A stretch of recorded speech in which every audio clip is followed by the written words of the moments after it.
everyone. Thank you so much for joining us today. First things first, we're going to start off with a little introduction. My name is Lexi, and I'm a second-year student at Bishop's University studying business. And I've been with YCR for around a year. And with me today is my great friend, Ryan, and I'll allow him to introduce himself. Thank you, Lexi. So I'm Ryan Fournier. I've been with YCR for a year and a half now. I just completed my degree in poli-sci and criminology. So I'm really excited about that.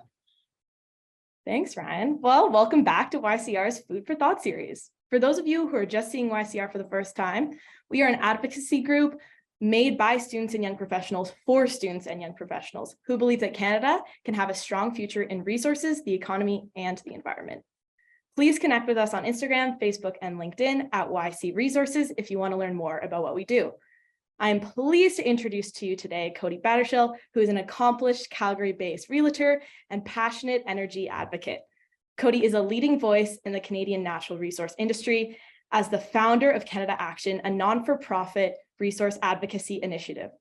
Cody has become widely recognized for his unwavering commitment to promoting responsible energy development while championing a balanced approach to economic growth and environmental sustainability. In addition to his outstanding work in real estate and energy advocacy, Cody is devoted to community leader, passionately involved in numerous organizations and initiatives in Calgary. In 2023, he received the prestigious Queen Elizabeth II Platinum Jubilee Medal for his contributions to the province and Canada. Before I hand the floor over to Cody, please know that attendees are encouraged to ask questions throughout the presentation using the Q&A box, which we will address at the end of the session. I will share the spotlight now with our guest. Welcome, Cody. Hey, Lexi, thank you so much for the introduction. Thanks so much for having me today. Thank you, Ryan. Thanks to everyone at YCR. It's so important. We're trying to balance people, planet, and prosperity, protecting the environment, supporting our economy, and also protecting and supporting human rights and equality is really important. And we can do all of the above. So I'm here today to share some thoughts with you. Again, thanks for the intro. I really appreciate it. I've got some slides here, so let's jump right into it. And again, really just would love questions at the end.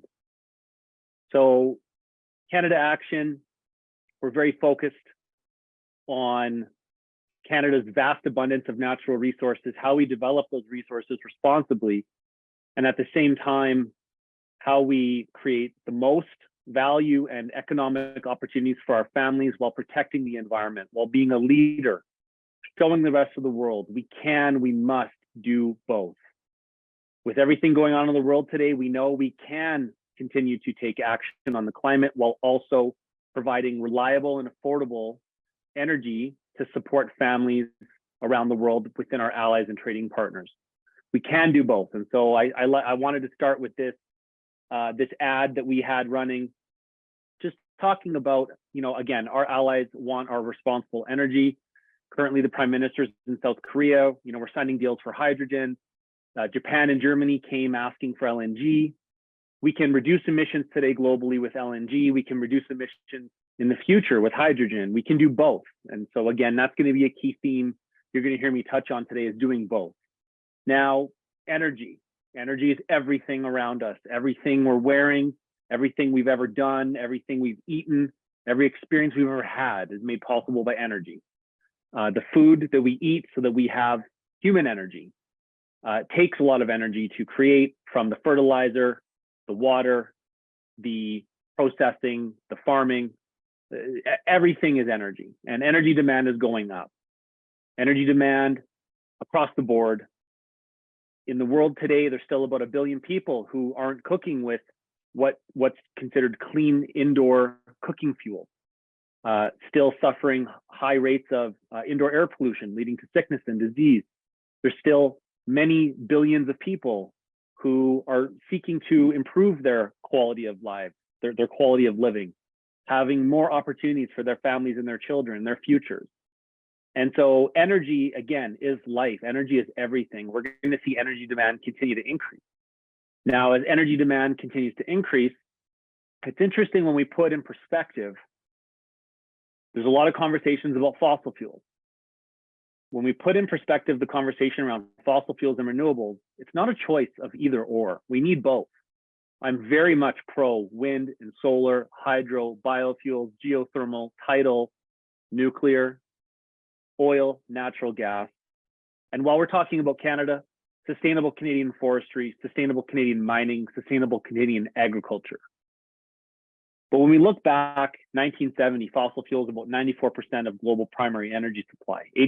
2017, 85%. Today, it's down to about 80%. And by 2040, it's projected to be around 70 to 74%. Because energy demand is growing, even if fossil fuels shrink a little bit, as wind and solar ramps up, we're still going to need all of the above for many decades to come. And just back to that conversation around balance, as long as the world needs something that we're doing and we're doing well and we can compete in, and we're showing the world leadership around affordability, reliability, and sustainability, it should be coming from Canada. As Canadians, we should want those jobs and those benefits in our country.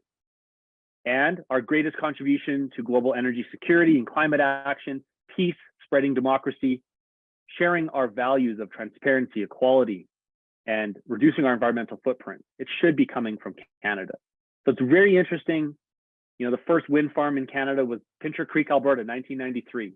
Some of Canada, North America's largest wind and solar currently under construction in Alberta, home of the oil sands. The oil and gas industry, one of the largest funders of environmental protection and clean technology, collaborating, sending up satellites to monitor emissions. It hasn't been done anywhere else in the world in the oil and gas sector.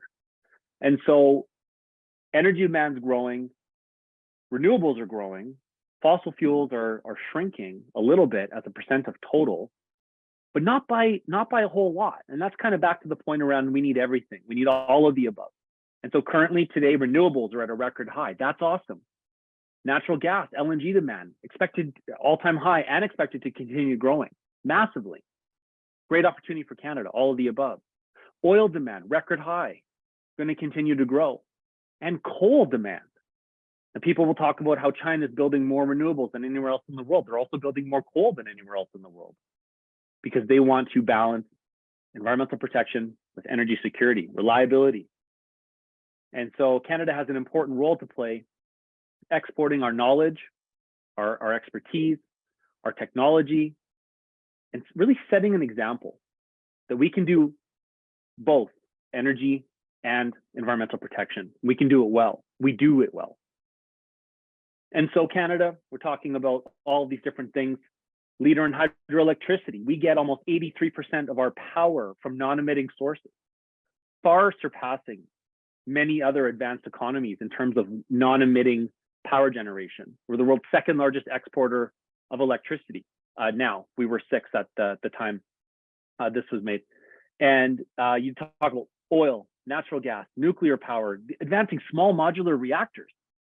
Again, solar, wind, ninth in the world for installed capacity, liquid biofuel. These are all big opportunities when we talk about an all of the above approach to energy, affordability, reliability, and sustainability. It's very, very important we balance those three things. Canada has an abundance of forestry. We have approximately half of the world's forestry that's sustainably certified. Many Indigenous communities working, owning, contributing in forestry. It's a really important conversation about when we talk about forestry. Again, sustainability, reliability. Every tree that's harvested, there's trees that are planted. It's one for one. We're not just taking trees out and leaving nothing behind.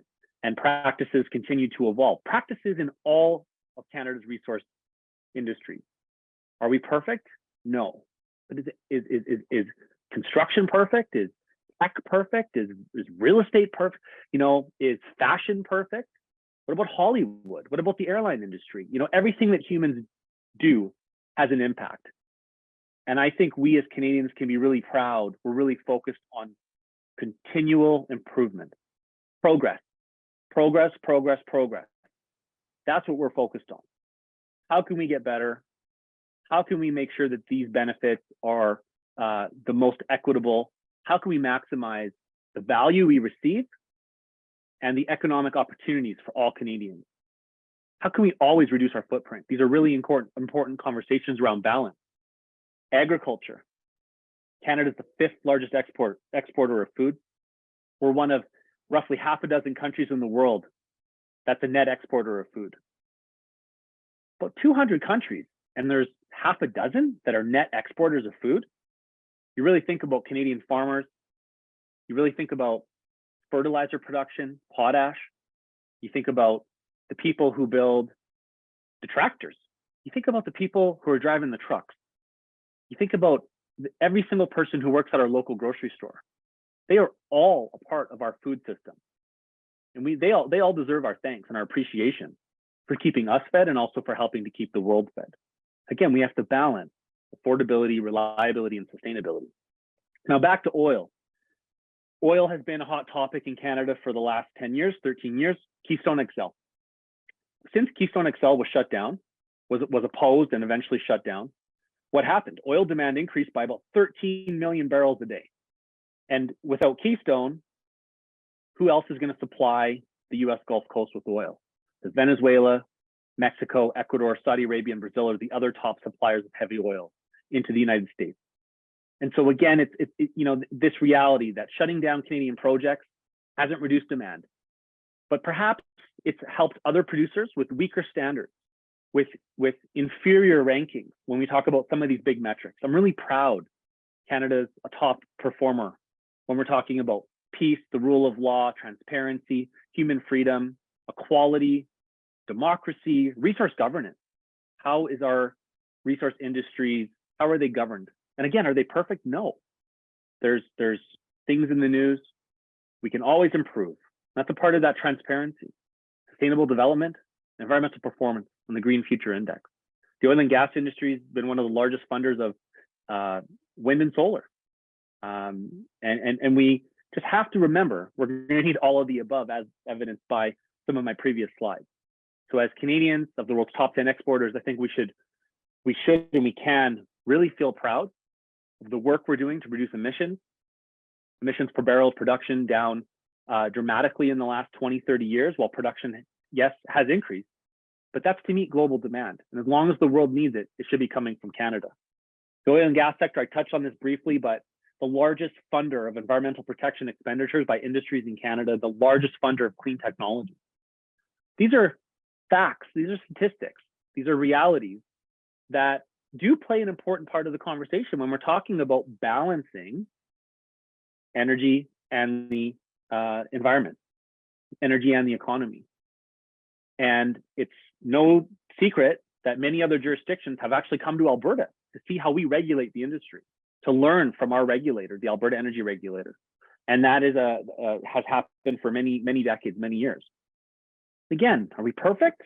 No one's saying we're perfect, but we are focused on always getting better. And when you do look around the world, we really have to talk about substitution. If it doesn't come from Canada, does that mean there's no demand? The demand is instantly eliminated?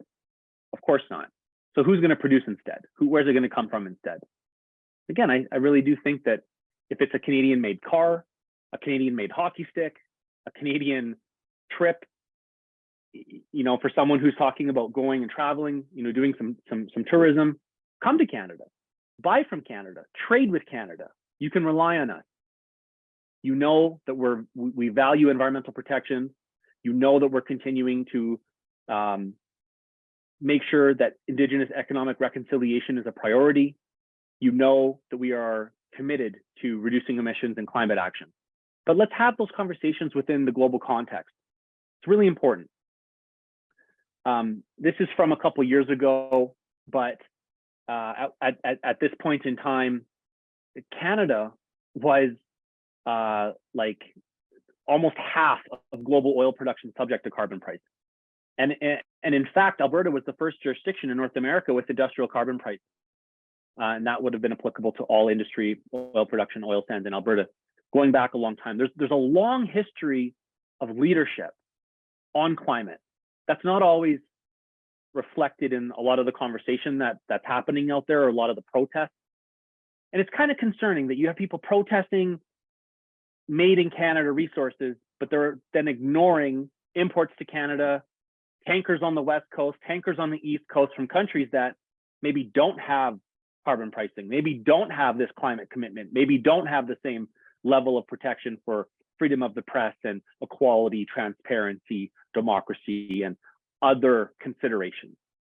So, it is an important part of the conversation. And if we took Canadian standards when it comes to methane and flaring, we apply that globally, we could take 100 million cars off the road. So yeah, let's call out where we can improve, but let's also give credit where credit is due. The conversation, if you listen to a lot of protesters or even like the Mark Ruffalo types, they don't know what they're talking about. Mark Ruffalo, big celebrity. How about we take Canada, make that the model for the world, Mark, and we could take 100 million cars off the road. So there's much more to the conversation. We need to increase decorum, reduce polarization. These two things are so important because the conversation, especially online, we need to try to live in abundance, have these positive conversations. Everything we do, we want to be factual, positive, respectful, nonpartisan, and inclusive. And recently we've seen, again, let's balance environment and climate with energy security and economy. And with the recent approval of the Indigenous-led Cedar LNG project, the BC government talking about how the best tool in our toolbox is the export of cleaner LNG. Now, this Cedar LNG is a win, but let's go back 15 years. Canada at one point had 18 projects on the books. In that time span, till today, we still have nothing that's actually producing, while the United States has gone and become the world's largest exporter. Australia has become the world's second largest exporter. Qatar, the world's third largest exporter. Those three countries are top three, announcing massive increases in capacity, more investment. And when Germany comes to Canada and doesn't necessarily, get a commitment or see a path, Germany then went and figured out a supply arrangement with Qatar. So, at the end of the day, there's a lot that we can continue to do together as we strike that balance. And our polling shows Canadians want to balance investments in renewable energy with continuing to support Canadian oil and natural gas. We must do both. And this is really important. It's not an either or. It's not a conversation with an and. It's not a conversation where people are trying to end one thing to do another thing. This is a conversation about and. We can support wind and solar and oil and natural gas and uranium and hydro and nuclear power powered by that uranium produced in Canada and biofuels and tidal power and all of the above. We must. That's what global energy demand is calling for. The technology that we have in Canada can continue to be a beacon of hope, a beacon of environmental protection and sustainability with affordability and reliability for our trading partners and our allies around the world. Now, again, the world coming to Canada asking for a closer relationship. So let's talk about getting more Canadian fertilizer to Japan, more Canadian food to Japan. Japan recently started importing Canadian beef again. Let's also make sure we can get Canadian liquefied natural gas produced with the lowest emissions in the world to Japan and Canadian oil. It's fantastic that Trans Mountain is almost finished. And kudos to the federal government for being committed to seeing that project through. Oil demand is growing. Maximizing the value of our resources while we diversify our trading partners is the smart thing to do for Canada's economic future. It's also good for the environment. It's good that other countries are going to have to compete with Canada on the global stage. Rather than just being content with trying to win the gold medal hockey game in the Olympics, we should also be trying to win the competition globally when it comes to resources and trade, because getting Canada in the game is a win for everyone. Again, talking about what the federal government's been doing, and it's fantastic to see acknowledgement. It's fantastic to see the hard work they've been putting in. I know Minister Freeland just met with Cedar LNG just this week, talking about how important that is. And I think governments, people around the world are starting to understand natural gas is going to be a huge part of our energy mix for many decades longer than maybe people had realized even a couple of years ago. Oil demand, current projections from the Energy Information Administration in the US show that in 2050, there's no scenario where oil demand globally is going to be lower than it is today. So that should be coming from Canada. That should be coming from our responsibly produced resources. We are going to be using oil for a long time. We need to extract full value for our resources and invest in accelerating the energy transformation, transition, clean technology, evolution that we are front and center.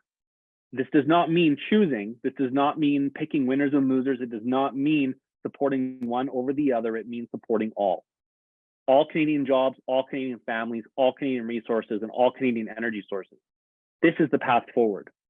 We say yes, we say how, we have the and conversation working together. Norway is doing this. Norway is advancing their green initiative like Canada. They're also exploring for oil in the Arctic. And when talking about phasing out Norway's oil industry, Norway's previous Minister of Oil and Energy was talking about how much of a disaster for Norwegian society that would be. Hundreds of thousands of jobs. Now, Norway's about 5.5 million people. Canada's going on 40 million people. Norway's also invested in producing oil all over the world through some of their companies. And all of Norwegian oil production is offshore, whereas Canada's is mostly onshore. But it's a really interesting conversation to have. Also about the contribution from Canadian oil and gas production through transfer payments and economic opportunities, supply chain, people moving, hundreds of billions of dollars from the industry to other provinces. And families moving, relocating, flying in, flying out, just the massive contribution throughout Canadian society. So when we do circle back on the economic contribution, more than $1 trillion in government revenues from 2000 till 2032. That is absolutely massive. While at the same time, when we're balancing energy and the environment, getting Canadian LNG to Asia could take the equivalent of all Canadian vehicles off Canada's roads if we could just displace 20% of Asia's coal-fired power. Now, when there's not enough gas and gas prices go too high, people will switch back to coal. They'll keep building coal-fired power plants. Getting Canadian LNG built is of paramount importance. It's a shorter transit time to Asia, which reduces emissions. It's another supplier for reliable trading relationships. And it's trading with Canada, and it's maximizing the value for Canadians and continuing to progress meaningful Indigenous economic reconciliation with the vast quantity and amounts of Indigenous communities that have ownership, that are pro-LNG, pro-natural gas, pro-responsible resource development, and are pushing these projects forward. It is such an important balance. Back to another ad we've had in Ottawa. And you could replace the world's oil and natural gas, as I said, with anything else, but it should be Canadian. Let's produce Canadian-made electric vehicles that are sourcing battery supply minerals from Canadian mines. Let's sell Canadian diamonds. Let's sell Canadian oil and natural gas, fertilizer. When you look at our exports as a country, resources, natural resource development is our natural economic strength. Play to your strength while continuing to improve everywhere else. And in terms of our exports, resources being most of our exports, vast majority of our top exports, we need to export stuff so we have money to pay for the import. So again, just a big opportunity for Canada. Now, I'm almost done. I just want to share a couple more slides about, why do we need more pipelines? It's unfortunate we don't have Energy East built, because Canadians should be using more Canadian energy. We should be reducing imports from countries that don't share our climate commitment. In 2018, based on the differential, the discount we were getting, we were losing $2.35 million per hour at some points of the year because of a lack of pipelines. That is money that should be going into Canadian families, Canadian communities, Canadian infrastructure, Canadian social spending. And in 2019, we imported $2 million of foreign oil every hour. Again, this is a massive number. And if it's coming from the United States or Norway, they're allies. But, again, let's also talk about the realities of where it's also coming from: Saudi Arabia, Nigeria, refined products from Russia over the last 20, 30 years. There's a much bigger conversation. Again, we shut down Canada, Canadian production. What does that mean? It means we're importing. And where are we going to import from? So let's make Canada self-sufficient. Let's improve our energy security. Let's maximize the economic benefits in all provinces so that all provinces can share with all other provinces. Because this is not an East versus West conversation. This is about Canadians working together to maximize the value of our resources, to support Canadians today and for future generations while we advance all energy sources. And over the last 15 years, we've seen hundreds of billions of dollars of opportunities lost. I talked about the LNG project. We talked about oil discounts. We talked about canceled or stalled energy projects like Northern Gateway, Energy East, Keystone XL, LNG projects, and Canadian companies buying or investing elsewhere. Companies from all over the world selling their assets in Canada because we're seen as a can't-do country. Let's be a can-do country that balances people, planet, and prosperity. I think we're moving along. And a great trip that we made, we took the mayor of Victoria at the time, Lisa Helps, up to the oil sands. And Lisa Helps said, paraphrasing, something along the lines of, everything I'd seen about the energy industry was from social media. And now being here, it's nothing like what I thought it would be. And that's all, that sort of sums it up. The conversation around increasing decorum, reducing polarization, building bridges, finding common ground, figuring out what we can agree to disagree on, and revisiting that at another time. We've got to stop yelling at each other online. We got to start working together. We have to acknowledge the science, the physics, the reality of energy today. We all use it. It should come from Canada. We should get more of our energy to the world. We got to balance affordability, reliability, and sustainability. With that, I'll leave you with just two of the thousands of photos that we have from people all over the country wearing forestry, mining, agriculture, hydro, nuclear, oil and natural gas, LNG, merchandise. You can check that out in the Canada Action store. Order some free stickers. We just encourage everyone, join the conversation. 5 minutes, a couple times a week. Get more involved with YCR. What an amazing group of people, group of young Canadians. Let's just all be a part of the solution. And if the glass is half full, do you want to fill it up, or do you want the glass to be half full, or do you want the glass to be half empty? And it's really that perspective. I think the glass is half full. I think we can fill it up. I think we're better together, working together, collaborating together, respectfully, from a position of inclusivity, positivity, with facts and nonpartisanship driving our conversation.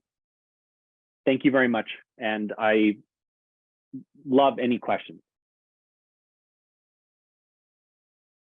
Amazing. Thanks, Cody. That was super interesting. Thank you so much for your time and talking with us today.